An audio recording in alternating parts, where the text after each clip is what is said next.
Hello, I'm Philip Chase. Welcome to my YouTube channel on the best of fantasy. Today I will be reviewing R.F. Kuang's The Poppy War. This is the first book in a trilogy. The second book, The Dragon Republic, has already come out, came out last year, and I believe the third book in the trilogy is coming out this year. Now, I want to say that right off the start, I'm giving this book a big thumbs up. It is something that I really enjoyed and overall feel it's an amazing debut novel from a very gifted author. So just get that out of the way to begin with. Also, the standard warning, I'm sure most of you have heard that there's some very graphic content in The Poppy War.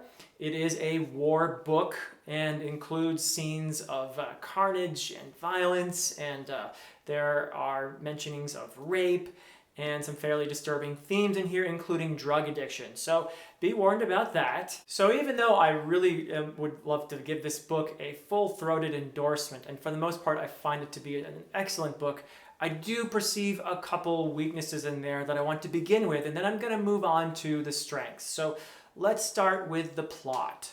Now, I should start by saying that the plot consists of, in the book, it's divided into three different parts, parts 1, 2, and 3.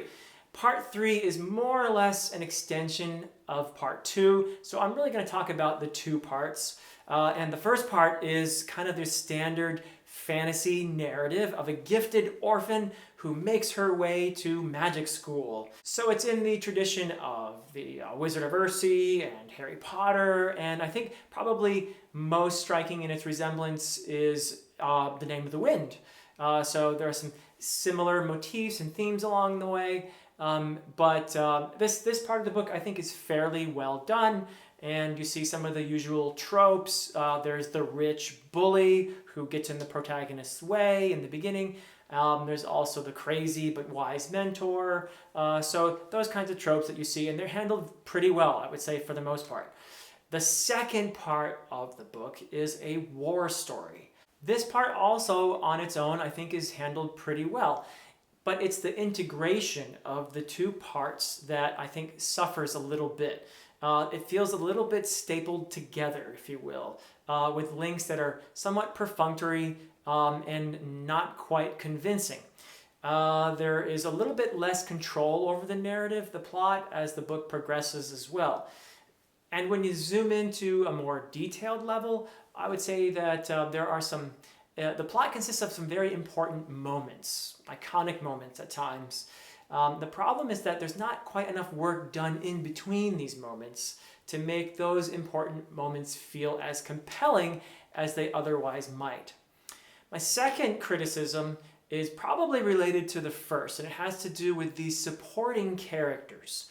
Now, there are some great characters in here, don't get me wrong. I do like the characters, but it feels at times like they're kind of wheeled onto the stage when they're needed, and they disappear for long stretches. So I feel like there's some potential in these supporting characters, but that they're underexploited, underdeveloped, and really a bit flat. On the other hand, they do serve the important purpose of informing the reader how to feel about the main character, the protagonist, Rin. And they're really a big part of her development. And I think with a little more consistent development of these secondary characters, they could become more compelling. Speaking of Rin, the main character, it's time to move on to what I perceive as the strengths of this book, which I think these are far more weighty than the weaknesses. So I want to start by talking about Rin, and she's the protagonist, and I think she's done very well in The Poppy War. She is conflicted, she's sometimes kind of funny, and she's stubborn and vivid, and she's really interesting.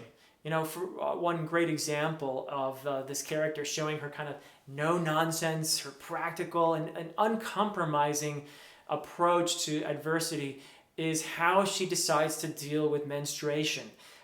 There's a particularly vivid scene in the book, and you'll know when you get there. I don't want to have any spoilers in here, but that is something that really highlights this character's personality. Flawed and ambitious and full of pain, Rin is somebody that I found myself really invested in and pulling for.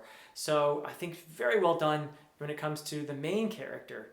And I really admire how Rin is portrayed with a great deal of honesty and truth. So when bad things happen to disempowered people, it's really understandable that they might look at power as a means to avoid being hurt again. As Rin becomes more powerful, the stakes get much higher and the conflict becomes much more intense. The more power you have, the more important your decisions become and the more damage you can do. And this is most certainly the case for Rin. Power has a tendency to transform an individual into something that individual might not have anticipated. As far as the setting goes, this is another great strength of the book. I really found myself immersed in this world. It's really, for me, wonderful and refreshing to read a fantasy that's inspired by an East Asian setting. So I think that's really well done.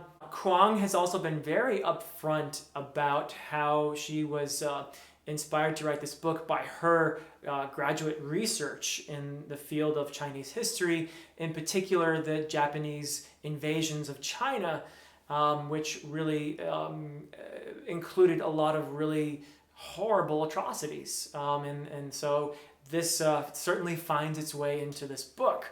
Mugen is an obvious analog of Japan, and Nikan is a fantasy version of China. The account of the Mugenese war crimes is really, I think, for the most part, done very effectively, and it is deeply disturbing. Kuang doesn't spare Nikan either, however, from criticism, with a frank portrayal of Nikan's exploitation of minority populations, as well as a race-based hierarchy in Nikan. So this is not really a good versus bad kind of story, and there are even some moments when Rin recognizes that the Mugenese are basically people like the people of Nikan. However, the Mugenese are not really portrayed with any kind of complexity in the story.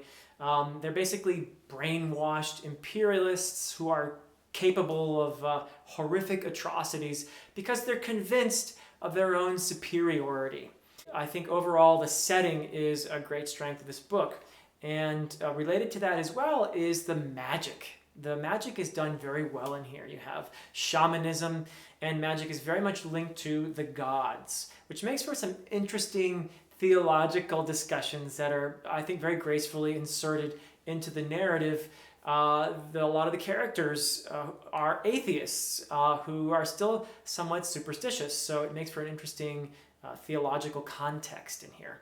One final strength would be the themes. I think that Kuang does a really marvelous job of getting across some very important themes. Now, this is a war story, so obviously the human capacity for evil is prominent in this narrative.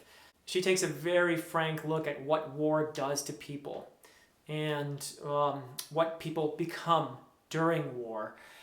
In conflict, we have a tendency to dehumanize the enemy, because otherwise, how could we allow ourselves to hate them enough to kill them? Hatred and vengeance are very seductive. And the problem is, how do you resist oppression without becoming like your oppressors? So The Poppy War is a very rich narrative, a really outstanding debut novel that has impressed me pretty deeply. And I'm definitely excited to continue reading this trilogy. I will be picking up The Dragon Republic at some point in the next few weeks. I'm very excited to do that.